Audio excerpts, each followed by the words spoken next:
Korang tengok ni, kat atas genting, ini adalah kereta keluaran EV Malaysia, tetapi bukan Proton emas. Daripada tahun lepas, kita dapat lihat konsep saja.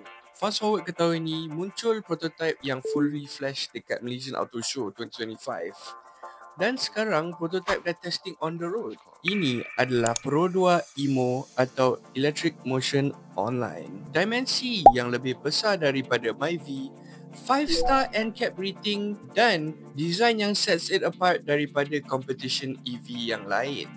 Unik. Ini mungkin EV lokal yang termurah dijual di Malaysia. Dengan khabar angin akan dijual bermula dengan RM80,000. Tetapi, kontroversi yang keluar adalah bateri menjadi subscription service. Charge dengan confidence dengan E2 EV charger daripada sponsor kami, Energy Elite. Ada yang okey pasal benda ni, ada yang tak. Namun, harga untuk leasing bateri EV Pro 2 ini masih dalam perbincangan.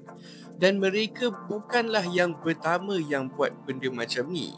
2020, China, NIO, sebuah EV company yang besar di China yang pernah saya feature dalam beberapa video lama, offer subscription package BAAS iaitu Battery as a Service. Package subscription bulanan adalah RMB980, in which kalau kita convert ke duit Malaysia adalah RM578. In fact, MG Motors from India pun ada offer battery subscription service kepada model lineup mereka seperti ZS EV. Untuk Indian Rupee 4.5 atau lebih kurang 22 sen per kilometer. So, apa pendapat anda tentang battery subscription service ni?